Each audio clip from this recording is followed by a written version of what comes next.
Hey, I'm Hooray! here.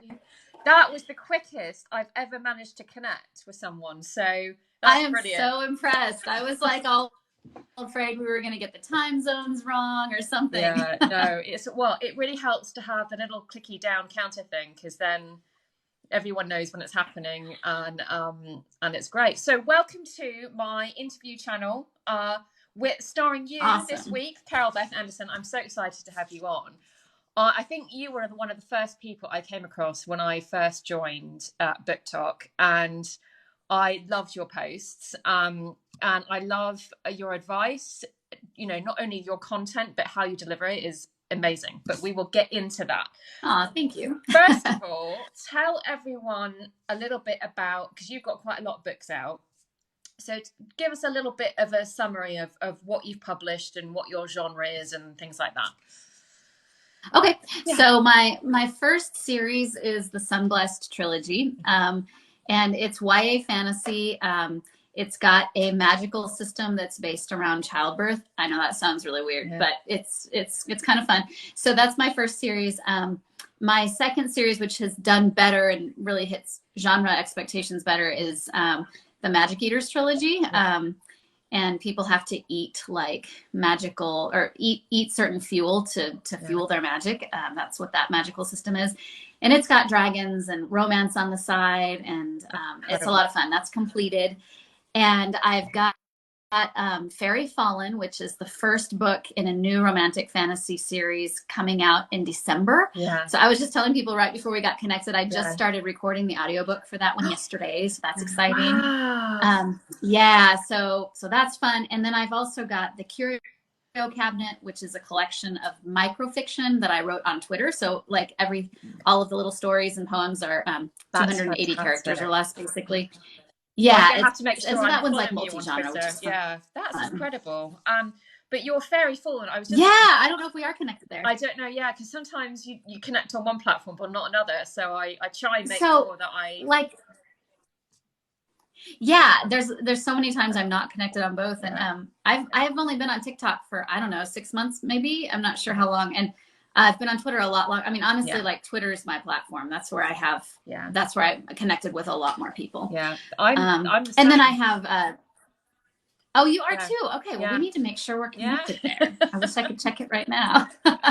Although I am slowly trading in my Twitter for my TikTok because I do like it over here. So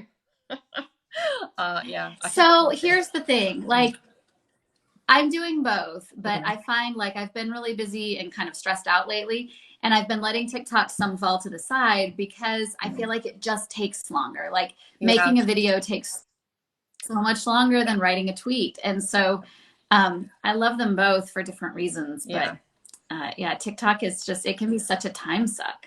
Yeah, it's definitely made me more creative in a good way, in the sense that I'm tapping into creativity that I don't normally get the opportunity for, and my inner bad actress is coming out. Yes, but, totally. Yeah, Twitter for me is more about my author friends and the support. That's where I first met my author friends and things like that. But you just got to find where you're at, really. But I was reading your blurb for the Fairy Fallen. I thought it sounds amazing. And what I found interesting was this idea of glamour. So that is it the fairies? So the fairy can have a human glamour, which makes them appear human. And having just read Ali's book, The High Mountain Court, there's also a similar concept in there. And I wondered, is that something? Is that like a common trope? In fairy books or things like that? Okay, because I hadn't. It very much is within like those subgenres. You'll also find like vampires with glamours too, but I think that probably was actually borrowed from fairy lore, because old fairy lore has glamours as part of it. So that's not my concept. I just kind of put my own spin on it. Absolutely. Like a lot of people do. But yeah, so like I mean, I'd read other books, with fairies in them. And then I read a book about actual fairy lore before I started writing this one, just to see like what the actual, what were these kind of original stories that people told to each other, some of them hundreds of years ago.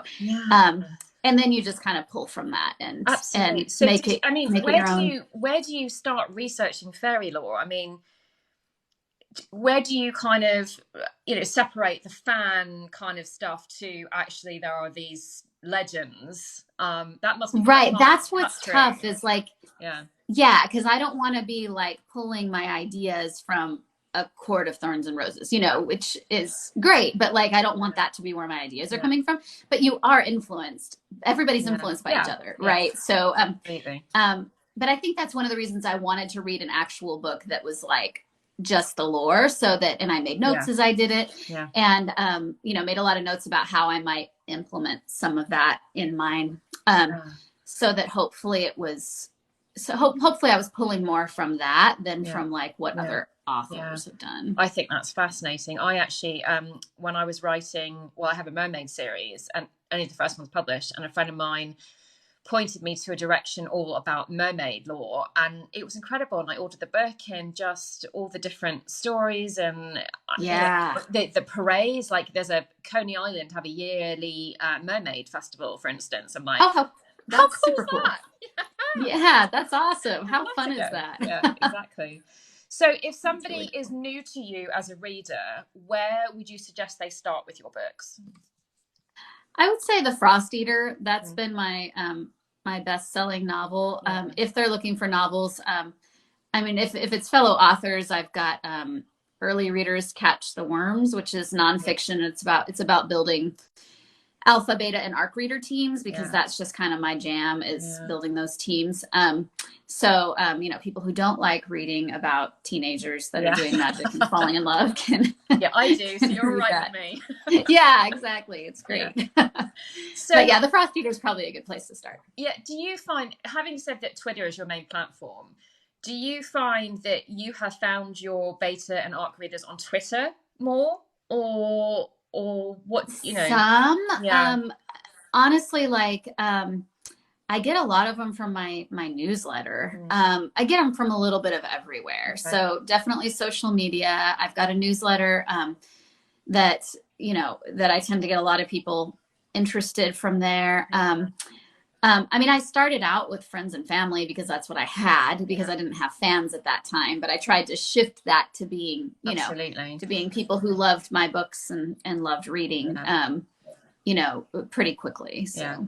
Well, and as I think it might have even been you that had said in one of your posts about, actually you don't want your friends and family to read, you know, buy your book from Amazon, because it screws the algorithm to what, you know. Yeah, it wasn't me, you know? But like, it's so tough because like a sale's a sale. So I'm like, if you want to buy my books, go for it. But like, to me, I don't think as much about the algorithms, and I probably should. Like, I don't know, like the numbers, like the algorithms and the ads and all of that, that's the side of marketing I don't really like. And so I don't think about it as much as I should. But to me, like, it's more about the mindset of, you know, I see like authors who are like, I can't believe this, none of my friends or family are reading my books. And they like they're owed it. And it's like, you know, like your friends and family might not even like your genre. And so to me, like, I just don't want to ever expect friends or family to read my stuff. Like if that's your major audience, it's really limited, you know, like you're going to run out of friends and family real quick. And so yeah, I don't focus a lot of. No. I mean, I think obviously you've got friends that will always buy the book and read them, and I've got friends who've got teenagers and they love them, and that's great. Sure. But I didn't like it when my brother, he's got twin nieces at age 12, kind of expected me to mail him a signed paperback, and I'm like, oh geez, you could buy it and support your sister, right? You know, exactly. Yeah, that's so true. Yeah, I've been lucky. People haven't really expected free ones from me in general, which is nice. So. Yeah, that's good. Absolutely. So how did you first get into writing? I mean, I've pretty much been writing my whole life. You know, I remember like writing a poem at age 7, you know, and writing little stories and stuff. I remember I took a creative writing class in college, and that was really fun, but I've been writing a lot before then. I just always really enjoyed writing. And then I blogged really regularly, like when my kids were little. So I had like a mom blog, and I even had like a writing prompt blog that I would give people writing prompts. And I think blogging helped me a lot, even though it was nonfiction, you know, like it helped me learn to be more concise, which I always struggle with. And I realized that like people didn't want to read my long blog posts. They wanted to read my short blog posts. And so that helped me learn to kind of, because it was nonfiction, but it's still a narrative, and it helped me learn to tell stuff in a more concise way. Yeah. And so, but as for like writing novels, I'd always wanted to write a book, but had put it off and thought, well, maybe that's just like a dream that I'm going to get rid of. And then I went to Half Price Books, which is like a used bookstore chain that we have here. And I was selling back a bunch of books, you know, because we were cleaning out our bookshelves, and it was on a weekend, and so it was going to take them forever to price all these books. So I'm walking around the store for 45 minutes or whatever, and there's a lady standing there behind a table, like an indie author, selling her stuff. And I was like, I should talk to this lady because she's like standing there alone, you know? And so I went and I started talking to her, and she had like 6 or 7 kids, and she had like a novella and a novel that she had published. Wow. And so I bought her novella, and I went home and I read it that night. You know, it didn't take too long. I didn't even like it that much. It wasn't that great, or it wasn't really my thing. But I was like, wow, if this lady can like write books, and she's got all these kids, I only have 2, right? Like I could totally do this. I've always wanted to do this, and something just clicked. I started brainstorming that day, came up with like the first idea I wrote down ended up really being the basis of my first series. I started writing that series like 2 or 3 days later, maybe. So yeah, it just had to like click. And then have you ever dedicated any of your books to her, to that author lady I met? I haven't. That's actually a really good idea.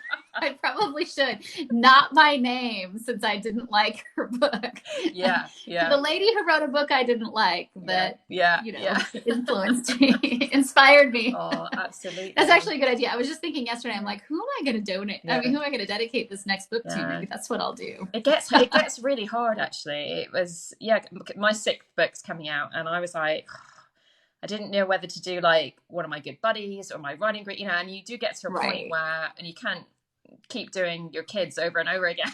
So, right.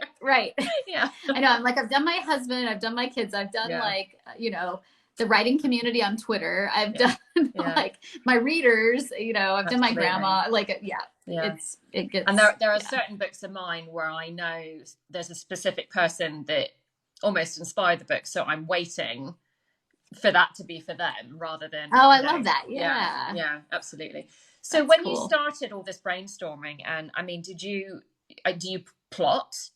How did you go from I'm going to write this book to actually having a finished project and understanding the mechanics of novel writing? Right. Yeah, I didn't plot with that first book. I didn't know anything about plotting. I mean, like I'd written a lot, but I'd never written a book. And so I just started writing. I was pantsing it. I didn't even have like an end in mind. And I was talking to a friend of mine who had actually written a book. And I was like, yeah, I've just written a little bit and I'm just seeing where it goes. And she's like, that's cool, as long as you have like an ending. And I was like, oh yeah. And I went home and I was like, I better come up with an ending.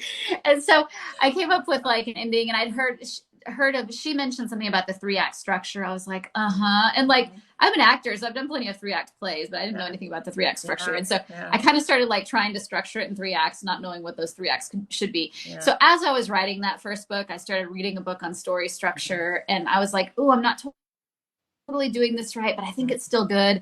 And I started getting feedback from like beta readers, and realized like the timing was kind of all off. And so I ended up going back and restructuring that first book and doing some pretty big rewriting based on story structure. So I do plot now. I'm really a planter. I mean, I do like a basic plot, and then I do a chapter by chapter plot of the first quarter of the book. And I don't do the chapter by chapter plot, or like plotting of the second quarter until the first quarter is over, because I'm always changing things as I go. So I've got like, I like that. It works. Yeah. So I've got like the basic plot points, you know, maybe like 8 or 9 plot points or whatever kind of.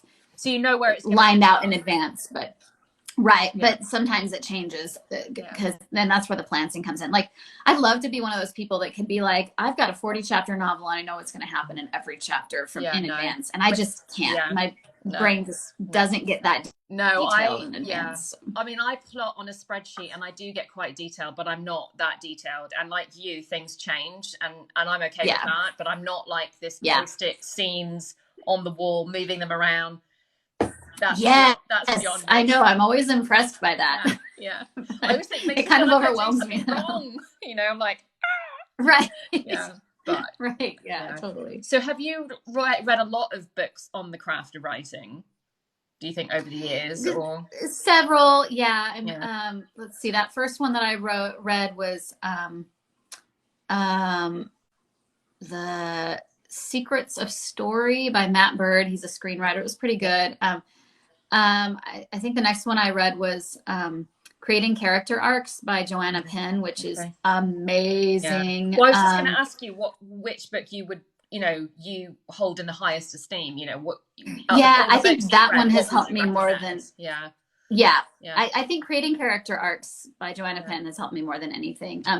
When I read Save the Cat Writes a Novel, that one really helped fill in some blanks for me, but I didn't feel like it was enough on its own. Now I've heard really, really good stuff about Story Genius. And so next time I get in the mood to write a book about plotting, read a book about plotting, that's probably the next one. Yeah, I have that too, and I haven't yet read it. And you're so right when you say you've got to be in the mood, because I think that I like to read these craft books when I'm not writing, so that I think about the data, assimilate that, and then I'll go back and I'll try to incorporate it. You can only build on your skills, and because I've got a friend who's such a technical writer, and he reads every single book and he thinks he's crap, and it's just, he's not crap at all, but he needs to do it by the book, as it were.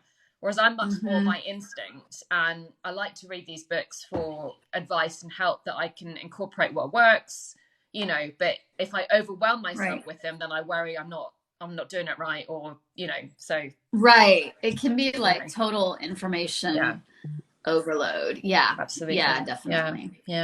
Wow. So before you started writing, did you always read paranormal and fantasy and things like that? Not really. What's funny to me is I always thought I didn't like fantasy, but my favorite childhood series was The Chronicles of Narnia, which is totally fantasy. But I think I just thought that fantasy was kind of like the old school, medieval dragons and swords and knights and all of that. And that's what was fantasy in my head. Yeah. And then, I was actually much more of a sci-fi reader as an adult, and I would read cross genres. I went through a mystery phase and stuff. So I would read lots of genres, but I kind of always came back to sci-fi. Okay. And then when The Name of the Wind by Patrick Rothfuss came out, which was 15 years ago now, maybe more than, actually, I think it's more than 15 years ago now. My sister bought it for me, and she was like, "This is amazing. You need to read this." And I read it, and I was like, oh, well, I don't like fantasy, but I like this book. Yeah. And then eventually I realized I really liked modern fantasy. I don't like Tolkien. I just don't. I respect Tolkien, but I don't like Tolkien's works. And so I can't make it through them. And so once I realized, I like modern fantasy, and I've always liked YA. I've liked reading, The Hunger Games and all of that. Yeah. And, you're the first person I've ever met that has said Tolkien correctly, actually. Really? And I only know that because have you seen the movie about his life called Tolkien? No. So I have a friend who's a film producer, and she was on that film, and a lot of it was filmed in Liverpool here, and she invited me up to come and watch a day of filming, and that's when I learned that it was called that he was actually called Tolkien, which I didn't know. But the movie was amazing. Funny. It was really good. And like you, I mean, I love Lord of the Rings, the movies, but the book I abandoned, in that middle. Yes. And like you, I much prefer modern fantasy. I like fantasy where it at least starts in the real world and I can ground myself. Whereas all that. Well, having said that, reading Ali's book recently, I loved her book, and I was like, I don't usually read high fantasy, but. So I think it just depends. There's so many subgenres. Yeah. It's hard to know what you're going to like and what you're not going to like. So so many. Absolutely. Yeah. So you mentioned Narnia. I love Narnia. I'm just reading that with my 8-year-old at the moment because he's doing it at school. It's a great age for it. Yeah. So we've watched the movie and we're reading the book again, and I don't think I've ever actually read the book. So I'm really enjoying that. It's lovely. Yeah. So good. So any of your books, are your books written in present day, or are they alternate? So my first series is totally just kind of alternate world. I based the timing on basically kind of 1850s technology, but my second series, The Magic Eaters, it's actually futuristic, but it's so the idea is that humans left Earth thousands of years before. I like that. Yeah. And made it to a colony planet. This is where my sci-fi background comes in, right? And so most of the people died on the way there. They lost all their technology, lost touch with Earth, and rebuilt a very, very advanced society, and then had a Holocaust that brought magic into their world. And so that world is future. It's in the future, but the technology is pretty backwards. Whereas and then because I'd already created that whole background, my new series is actually in the same universe. It's on another human colony planet, and it's more recent. Like that humans have only been there for like less than 150 years, and they've got some technology, but weren't able to keep all of it just because fascinating. The technology was so advanced by the time they got there, they had to kind of like take it down a notch for their population size. Wow. So yeah, it's definitely got like sci-fi elements, but it's based on Earth being real. You know, it doesn't take place on Earth. Yeah. No, I've got a couple of your books downloaded. I just need to get to them. Since joining TikTok. Oh, I totally get that. Never-ending TBR. I thought I was bad before, but I'm actually glad when I see people posting. There are people that are far worse. So yes. I'm all right. Totally. All right. I don't even try to look at how many I've downloaded that I haven't read. It's just like some of them I'll never get to, and that's okay. Well, that's the thing. I think when it's on your Kindle, you can kind of ignore how many are there. But when they're, the physical ones that are sitting on your shelf, that is so true. Yeah. They're like, I'm here still, and then my wish list has gotten so long because I'm thinking about sending it to my parents for Christmas. But that's just adding more books. Oh, nice. So yeah. Yeah. So do you read more Kindle or do you read more like I do both. Books? I prefer a paperback, but I resort to Kindle at night. Like if my husband's gone to sleep or whatever, then I will just read because it's obviously lit, so I can just read. Right. And then I do audio as well. So audio is not my favorite medium, and not all books I have discovered translate to audio as well. But when I'm walking the dog or cooking dinner and I usually do it I'm in 2 book clubs for books that I suspect I'm not really going to care about and don't need to physically own. So I just listen. Listen. So you give it to me anyway. I'll take it. Just consume it however you get it. Yeah. Movies too, so I do. I love my love all of those things, so it's great. So do you use an editor? I mean, I know you're very good at editing yourself, or do you rely on so I did with my first series. I used a copy editor who was great, and she's awesome, and learned a lot from that. And I haven't since then, and that's not something I necessarily recommend. I think I've got really big teams of early readers. So I'm getting developmental feedback from my, maybe like 6 to 10 alpha readers. And I'm getting copy editing and also just, more developmental stuff from my, usually at least 20 beta readers. And then I've got big teams of ARC readers that are looking for like last minute proofreading stuff. And so but that only works because I have an editing brain. Like if you've got thousands of errors in your beta manuscript, you can't expect beta readers to find those, but you can expect a copy editor to find them, or hundreds of errors. And so like I have an editing brain and I write really clean. And that's something like when I was getting editing quotes at first, I heard a couple of times, this is really clean already. And so And so since I'm like bringing stuff to my early readers that doesn't have many actual errors in it, they're able to focus on the story and just point out what's still there. So that works. Like, it doesn't mean I wouldn't go back to using an editor. I mean, I'd like to use a developmental editor sometime. I've never done that, and I think that would be really great. But it's just expensive. Well, that's true. But you learn. I mean, every editor that I've worked with, I've learned something from. And like with my last book, I didn't use a developmental editor, but my agent didn't want the book, but she had given me a developmental report, so I used that in my edits. Cool. Then got people to read it, and I've got an author friend of mine who, she says things very gently, but I have come to realize that she's always right. So I now know when I get feedback from her that what she says is probably what I'm going to have to do. And and I think you get to know your alpha and beta readers and how they work, and how to use that information. You can only do that with experience. So it just takes time, doesn't it? So one of the things I love about your posts is your advice, really. I mean, you go from very, authors who are just starting out to more seasoned authors, who are doing ads or whatever. And, I like to think of myself as been around the block a couple of times, but I learned so much from you. But I wondered about your marketing strategy. Do you use Amazon's ads? What do you do to make people aware of your books? Man, like, I suck at Amazon ads. I really do. And like,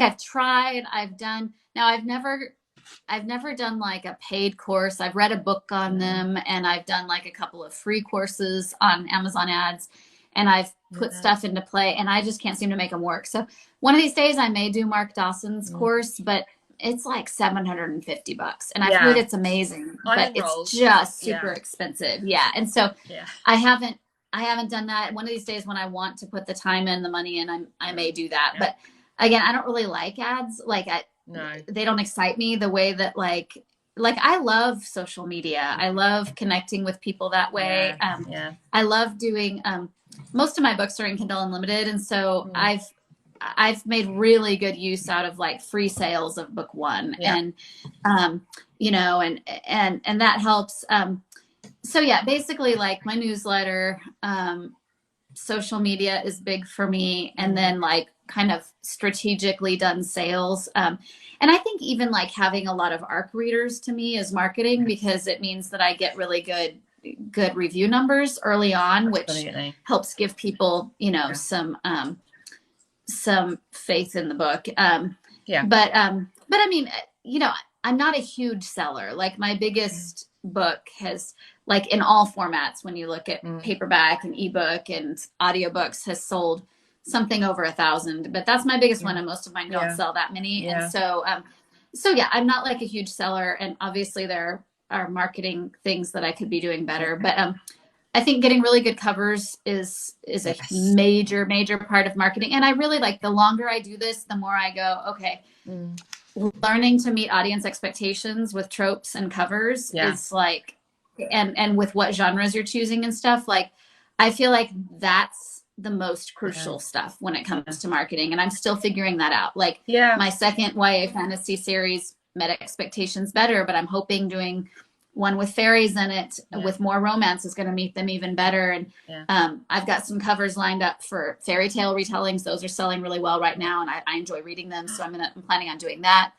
Fairy tale retellings are a blast. So I've got like 3 covers already. That'll be just standalone retellings that I'm planning on doing. So I feel like for me, like, in terms of, I mean, I don't even know how to like do levels with indie authors, but I feel like I'm maybe like, I know what you mean, a mid-range and indie author where like I'm selling and I'm making a profit, but like I'm not making a living doing it, right? Like I'm not making enough that if I didn't have a husband at work, making, I wouldn't be able to like support my family on it. And so I think that's kind of mid-range. Like, I'm not making that much, honestly, once I put money back into it, but I am selling. And I feel like to get out of that into the next level, like maybe Amazon ads will be an important part of that, but I really feel like meeting audience expectations and tapping into like the tropes and stuff that people are looking for is what I need to do better at.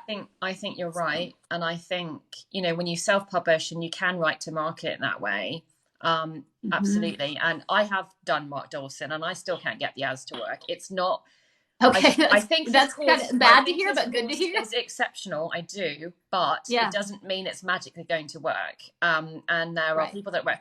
What I have noticed from his course is that people who write romance or police detective stuff seem to do really well. I think YA is a lot harder. So yeah, and that makes sense with who you see doing really well in indie publishing in general. I would say those two genres tend to do really well. They do. So I am throwing myself back into it at the moment and doing a lot of research for my new book that's coming out. And as you say, covers are important. And this is interesting. This is something.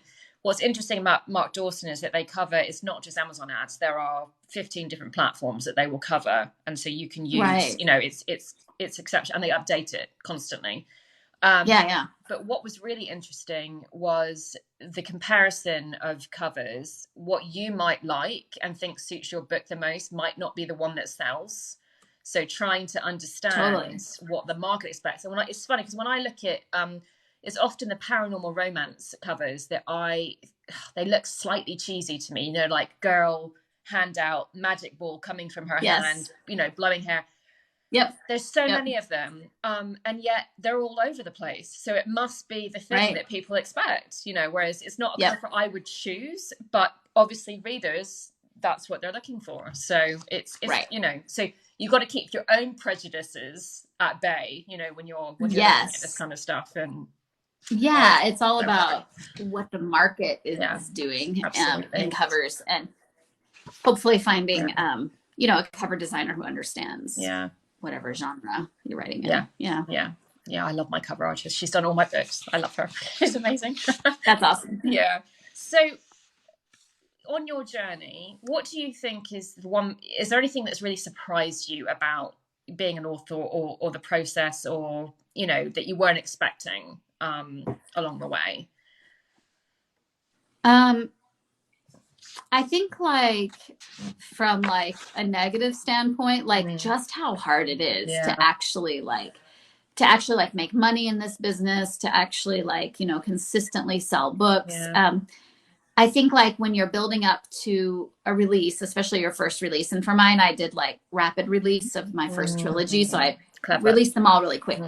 And you've got like this massive buildup and you're like, I'm so excited about this. I'm going to find all these readers. And you release it and maybe like it does however it does. And then like the world just moves on.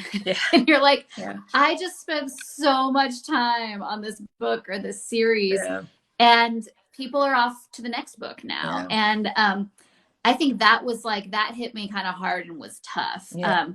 And I had to just really reset expectations after my first series and go, okay, this is going to be a lot harder to make money than I thought. I think, like, on a positive basis, I remember when I put out that first series and I started having like Kindle Unlimited page reads come in, and we could talk all day about whether you should be wide or exclusive. And I don't think there's a right or wrong there, but you know, my novels are most of the time in Kindle Unlimited, and it was so exciting to see even a few page reads coming in, because to me it was like, oh my gosh, that might just be 100 page reads and it made me like 42 cents, you know? But like, that means like a real person is reading my words. Now, when somebody just buys it, you don't actually know if they're ever going to read it.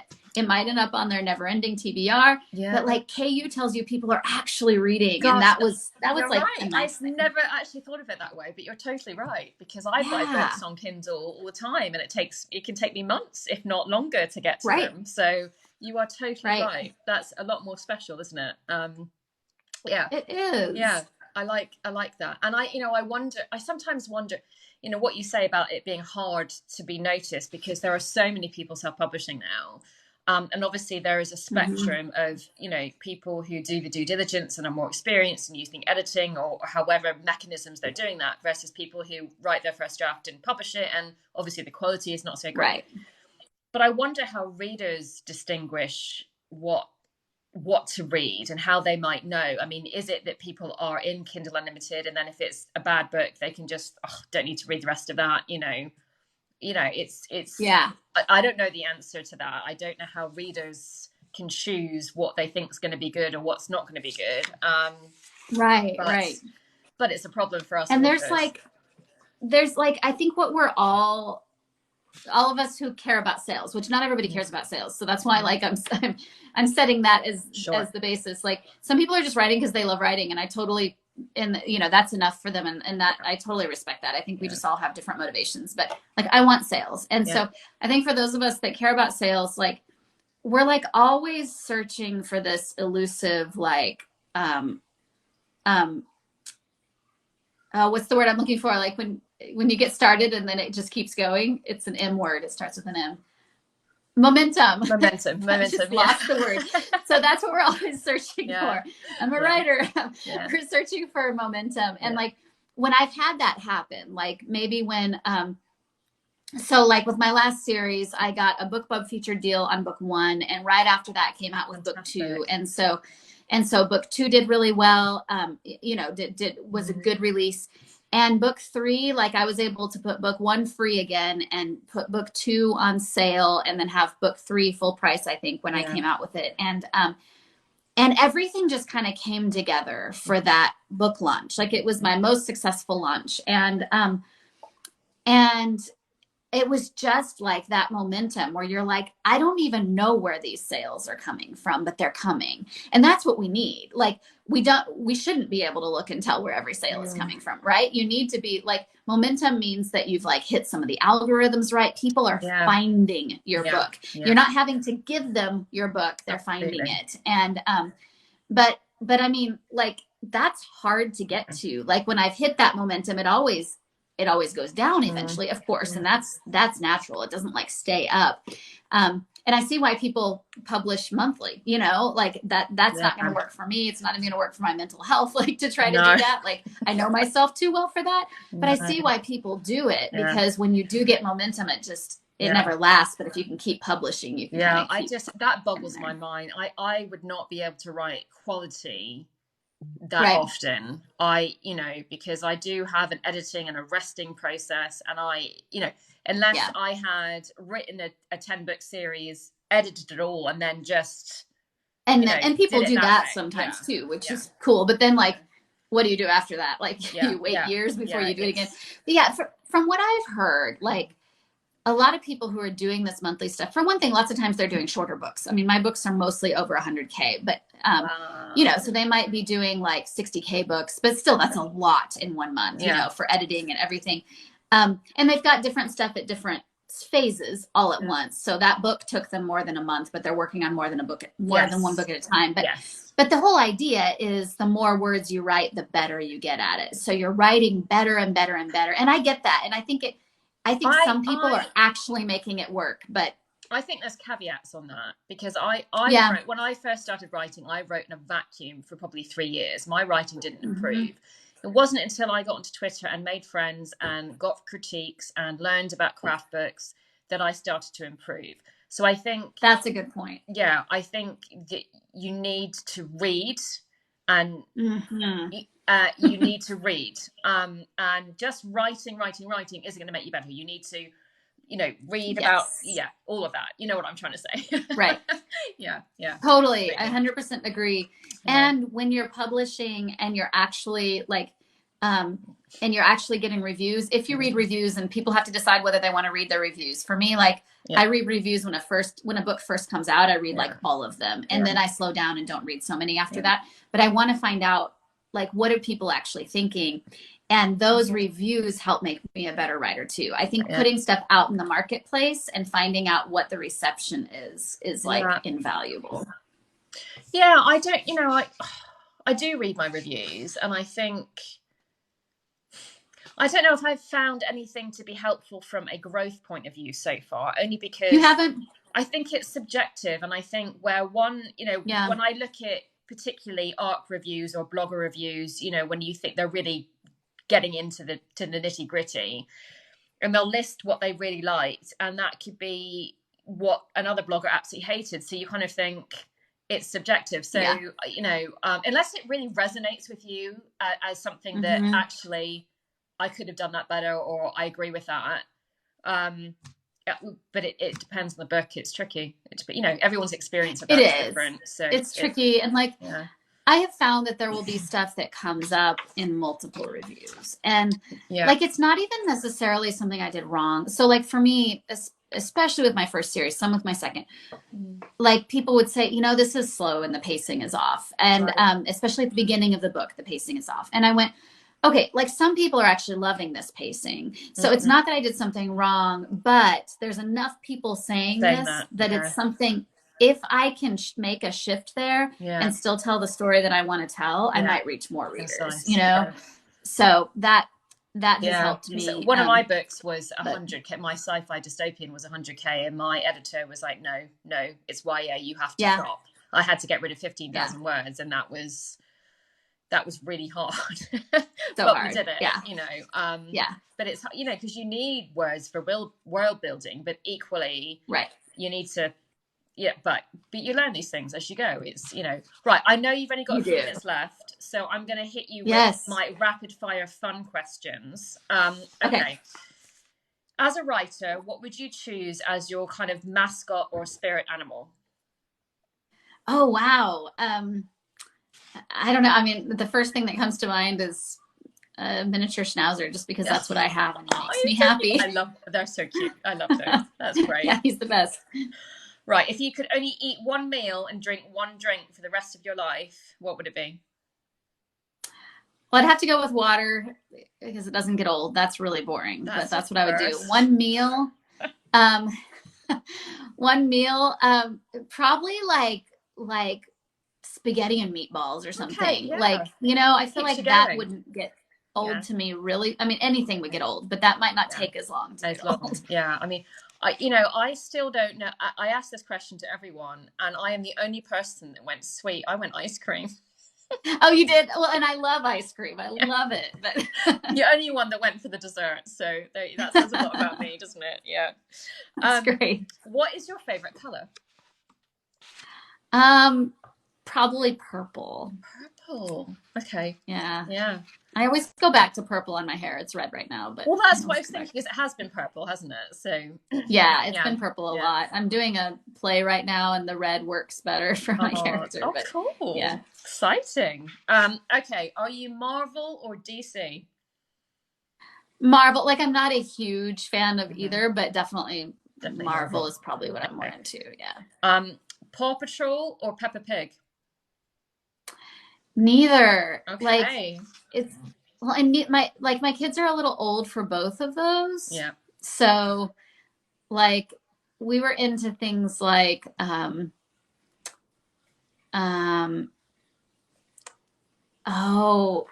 this one on PBS that was like all of the characters were made of letters, and I can't remember what it was called, but it was great. Okay. Yeah. And then I grew up with like Animaniacs and Muppet Babies. Yeah. That's what I like. I grew up with Sesame Street. I love Sesame Street. Oh, well, that too. Yeah. Definitely. Yeah. Sesame Street's awesome. Yeah. What 3 books would you take to a desert island? Oh, goodness. Let me think. I do the Bible. Like, the Bible would like it's long. Yeah. But there's like good stuff in there that like comforts you when you're really depressed on the desert island. But also there's a lot of retelling material in the Bible, I reckon. There is. Yeah. There totally is. Yeah, that can be very inspiring. And then let's go back to Narnia, and I'm gonna cheat and do like the collected Narnia, because I actually do have it all in one book. So I have like an illustrated one that's pretty cool. Awesome. And then what else would I do that I've read like over and over?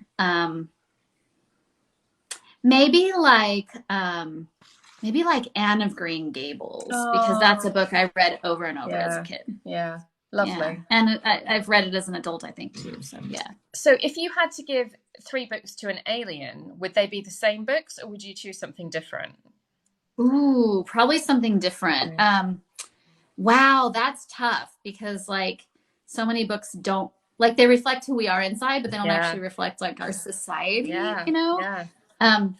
Okay, I'm going to say I would give them 3 of my books, and then maybe I would become famous on another planet. I love it. Oh, that's the best answer I've had so far. Brilliant. Right, last question. Have you got any talents that would help you survive the Hunger Games? Oh, I would be so bad at the Hunger Games, but let me think. Like so bad.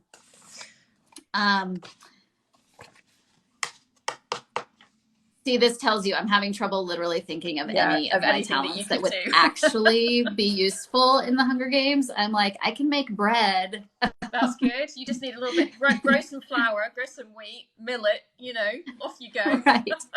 Right. Let's say storytelling, because like, you know, Hunger Games, like you've got to make alliances. Yes. And maybe that would help me make alliances. Gift of the gab. Yeah. I like it. That's brilliant. But let's be honest, I would probably be gone by day 2. I would not last long. I do not shoot a bow and arrow or anything like that. So yeah. Absolutely. Oh, Carol, thank you so much for coming on to the show and telling us all about your experiences. It's brilliant. And hopefully we can chat again in the new year when your new book is out and all about your experiences. That would be great. Actually, I'd love to hear about how it's all going and have more time with you. So yay. That sounds good. Well, thank you, Marissa. Yeah. I'll let you go because I know you've got things to do. And until next time. Thank you much. Okay, sounds good. Bye. And that was Carol Beth Anderson, author of 2 YA/NA series, Fantasy Paranormal. She's got her new book, Fairy Fallen, coming out in December 14th, which sounds amazing. So do check her out. I will try and put her social media links below. And that's all from me until next time.